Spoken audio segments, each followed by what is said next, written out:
Hey guys, it's Angus, and today I'm going to give you a review of a Monster portable battery.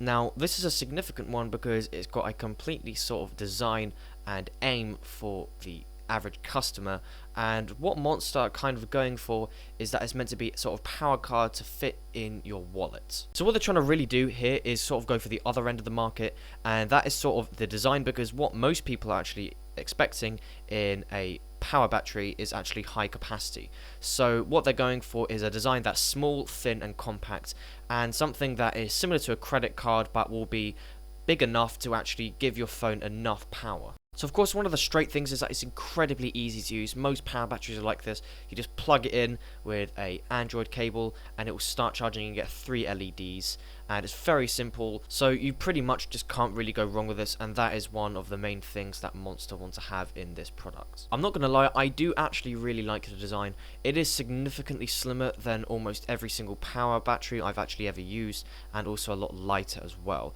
I do really like the design, and the materials are really nice as well. It feels very premium, and also it feels quite sturdy as well. So when you're using it, it's very simple. Once it's finished charging, the LED light will go off and you won't be able to see it, and of course you can start charging from here. I think the material they've used is really nice, and also it does kind of resist fingerprints, which I think is something really nice to see in a sort of a material that's quite shiny. So now let's actually get onto the main purpose of this charger, and that is actually how it performs.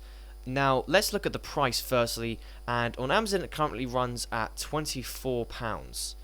Now, for that should be quite high, because you can get a lot of chargers with a significantly higher battery. The capacity of this charger is 1,650 milliamps.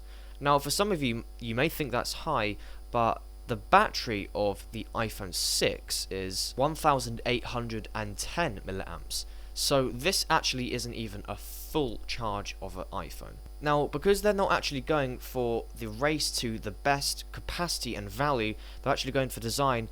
And let's actually try it with a regular wallet. This is not a significantly small or large wallet, it's just a normal size wallet that I have.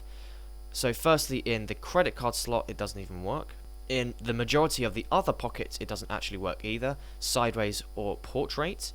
And that won't actually work either, because it will get too chunky. And this is actually with no cards in the wallet at all. And of course, if I actually try to put it in there, I'll accidentally turn it on, or actually it just won't fit and I'll end up ruining my wallet. Let's now actually try in some other pockets, and that doesn't even seem to work either. Every time I actually try to slot it in, it will turn on, which is annoying. So this means that if you do buy this and you're intending it to use for your wallet, you will have to buy a large wallet, and you'll have to check that it fits. Of course, if you have a portrait like that, it's going to fall out and it's going to increase the size. So what I think you can see here is that this battery isn't ergonomic at all when it actually comes down to being suitable for a wallet. And even if it does fit, it makes it significantly bigger, and I don't like that because it's unlikely to actually fit in my pocket in the first place. So actually, even though the design is really small, it just doesn't actually fit its main purpose. And to be honest, I'd much rather buy a bigger battery with a higher capacity. While I do think the design is nice, the value of it is just absolutely awful, considering actually you can get way better portable battery chargers with a little bit of a bigger design, but actually when it comes down to the capacity, it's much bigger, and of course that's going to give you significantly longer charge. So now I'm actually going to show you what it's like to actually have several cards in it and the battery as well, and that is just completely unacceptable when it comes down to the size. Now, I'm not saying it's a big battery, but when you stick it in your wallet, it just makes it so much bigger, and of course it's going to make it heavier as well.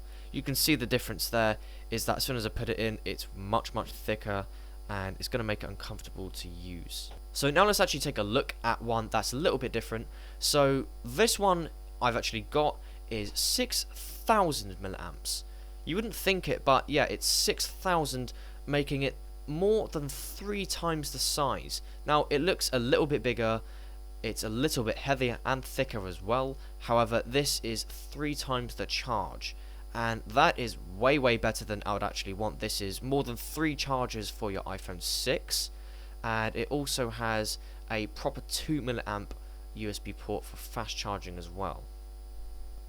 Now, the Monster does actually have a 2 milliamp portable charger as well for fast charging, but this one actually costs £5 from eBay. To be honest, I think Monster have got it completely wrong here. They're going for the smartphone market and they just can't compete simply because of the value. If you were, say, to use this for GoPros, that would be fantastic because the battery for GoPros are way smaller and you're definitely going to be most using it during extreme sport or on the go. So I would say that this probably would be ideal for GoPro users and not smartphone users. However, if you're thinking of using this battery for your phone, no matter if it's an Android or iPhone, I would highly not recommend getting this battery. So now I'm actually going to give this a little test. My phone is at 77%. My phone actually has a 4000 mAh battery, which is quite large, and let's give it a go. So it did actually get to 100%, so it is believable in the capacity, and it did have a little bit of charge left to charge a GoPro battery. So overall, I'd probably say the Monster battery charger is absolutely awful, and this is simply because of the value, and actually just Monster does not keep up towards the competition. If they want to keep up, they're gonna have to lower the price. Anyway, there is my review of the Monster portable charger. If you did enjoy this review, then definitely be sure to give this video a thumbs up. But apart from that, thank you for watching. Of the bigger lenses, but they are a lot more expensive, and Tamron are actually a budget brand that provides you really good lenses for a lot less than the standard ones provided by both Nikon and Canon. So we do have a lot of instructions, and of course this is an international product, so there are going to be a lot of manuals, and straight out the box there's not really that many accessories. All we actually really want is just the lens, and it does actually come with a really big lens cap and also a really big lens cover as well. It's quite a nice addition because not only can it be used for actually protecting the actual lens when you're not using it, but it can also be